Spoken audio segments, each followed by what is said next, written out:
Okay guys, forgive me. I'm not much of a video taker. I'm putting out this video only to help out you guys that might have run into some of the issues that I ran into as a first time medium size truck owner. This hub assembly here, or this hub and drum assembly, was removed from a 78 F600. I had issues with a wheel cylinder that was leaking, and I didn't see a whole lot out there, so I want to throw this out there. Maybe it'll help somebody. That's the only reason I'm going to put it out there. I just want to show you, in order to get the rear drums off of the truck, I learned that they had to come out as a unit. So you would first remove your rim, and you've got 5 wedges. These are the Dayton wheels. And if you're a first timer like me, you don't want to back these nuts all the way. Just crack them loose, give them a little space, and then whack the wedges with a hammer. If you don't do that, if you remove these all the way and you whack these with a hammer, they may come out and shoot at you. So you can get hurt by them. So it's recommended that you back the nut up, not completely off the bolt. And when you get them loose and you get the outer rim off, you're left with this hub and drum assembly. And you also have the drive shaft here, the axle rather. So in order for you to remove the hub and drum assembly, you have to remove these 8 bolts. And this is the axle shaft right here, and the bolts would have tightened this into the differential, well, onto the hub. So I'm going to look here. You've got these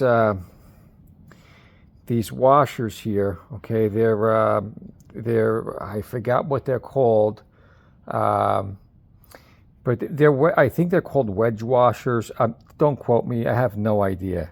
So that would be on this, and then these would seat on the flange here. Okay, so you have the nut, then you have a lock washer, and it tightens on here. When you're trying to get this off, these are going to be locked in there.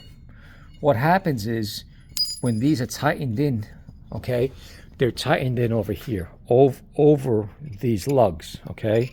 And as they go in, all right, they press against the threads. They kind of crush in, and they take the shape of the thread.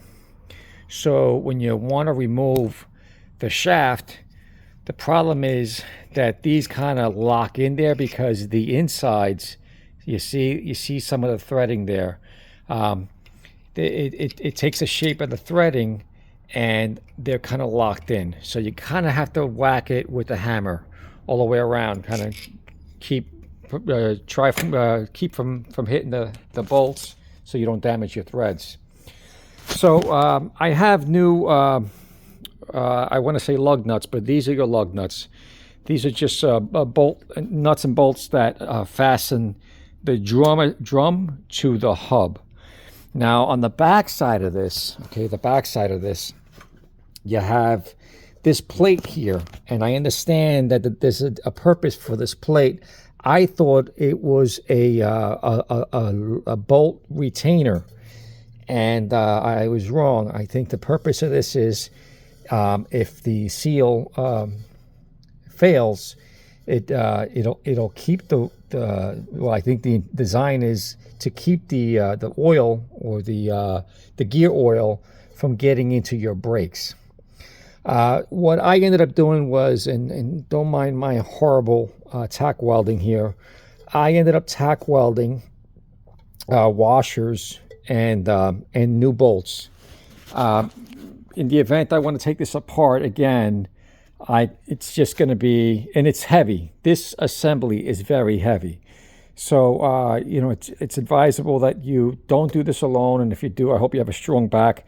You know, try to have somebody help you out, or get a you know, maybe a hoist, an engine hoist or something.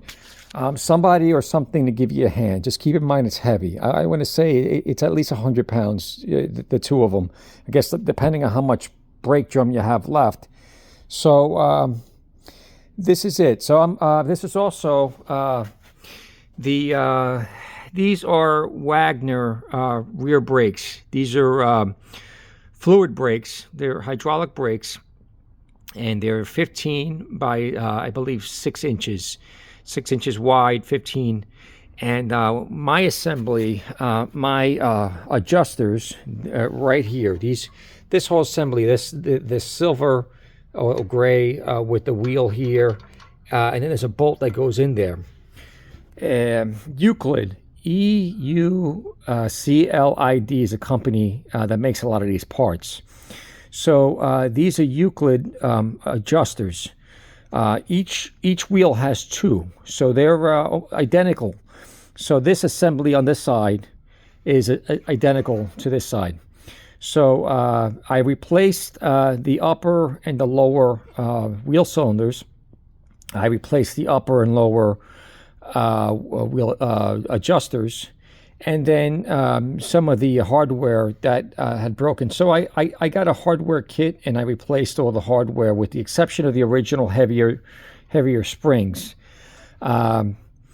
So that's about it. I did clean the backing plate, and I did POR. I didn't go too crazy on the cleaning, just kind of took off the dirt and the heavy rust. And then I POR'd 15 over that, and over the drum as well. So I still have to put this together. I have to put it on the drive shaft, on the differential, and put it all together. I have to put new lines in. But I wanted to show this to some of the guys, to anyone who might be able to benefit from seeing what the drum assembly looked like with the drum off, rather the brake assembly or the brake hardware. So that's what it looks like, and bear with me again, I'm not much of a video taker, but just knowing that there's not a lot of information on these trucks. And by the way, there's a flange gasket that goes here. I bought 2 different ones, and neither fit. You can make your own, and there is an RTV that's designed for axle grease. It's a green one. I picked it up at AutoZone. So these were ordered. These were ordered online, and much of that stuff was online. Napa, eBay, and Find It Parts online. And I'm not associated or am commissioned by any one of the 3. But again, I'm putting this out there because I had a hard time sourcing parts, and this is a lot of this stuff was learned the hard way. And I'm just trying to make life a little easier for the next guy. All right, guys, that's about it. Sorry for the length.